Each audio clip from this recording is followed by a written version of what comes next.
Hi, I'm Zak Kozuchowski from GolfWRX.com. I'm here with Dr. Alan Hocknell.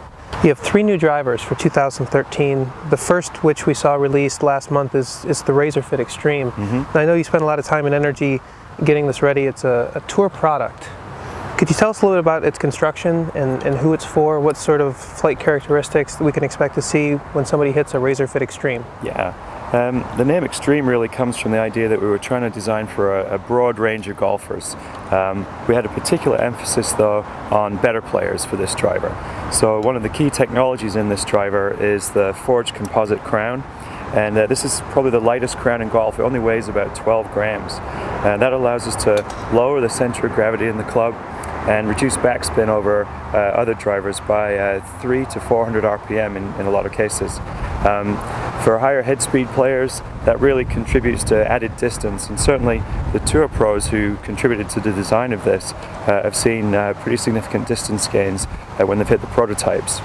So you feel that you've covered the better player with the RAZR Fit Extreme, but the other options that you have a line of all titanium drivers called X-Hot. Tell me about what makes the X-Hot Pro different than the RAZR Fit Extreme. Sure.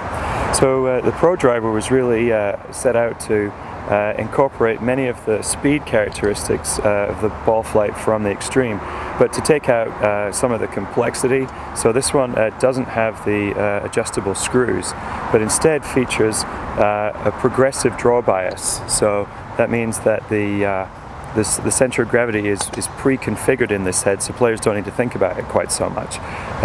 It's most neutral in the 8.5, and it progresses a little bit more to the draw side in the slightly higher lofts. It also represents a different shape size configuration that a different group of better players might appreciate. It's got the deepest face of any of the drivers in our range for 2013.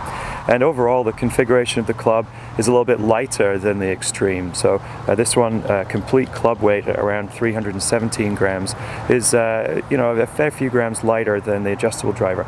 So that will have some different characteristics for players too. The center of gravity in this club is not quite as low as in the Extreme, so we haven't reduced backspin by quite as much, so the ball flight is slightly different too.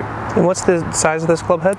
This is also a 440cc head, but it's a different use of 440cc's with a substantially deep face here that changes the appearance of the shape of the rest of the head too. So if these are set up in the same loft and the same face angle, how much more of a left bias can we expect out of the X-Hot than the RAZR Fit Extreme? Well, certainly the Extreme has 2 settings, the draw and the neutral, when you have the screws done different ways. But with the heavier weight in the Extreme in the toe, that will produce a considerably more neutral setting than you get in the 8.5 or the 9.5 loft here. With the screw weight in the Extreme in the heel, you'll actually get slightly more draw than you will in this club. So this one kind of splits the difference really between the 2 settings in the Extreme driver. Finally, the last driver we have is the standard version of the X-Hot, another all titanium driver. Yeah. This one is 460 cc's? Yeah. This one's pretty exciting in that it's one of the lightest drivers that Callaway's ever put into the US market. Total club weight at around 300 grams, made possible by a new titanium casting technology that makes the walls particularly thin. And similar to the Pro model, it has this built-in progressive draw bias idea in it. Such that the center of gravity of the head is moving towards the heel as loft increases. And we do that because data on players in our fit bays around the country shows us that the people who fit into those higher lofts are, by and large, the majority of them are fighting a right tendency in their shot, an increase in amounts as they go up in loft. So we'd like to correct that by having this progressive draw bias to the heel.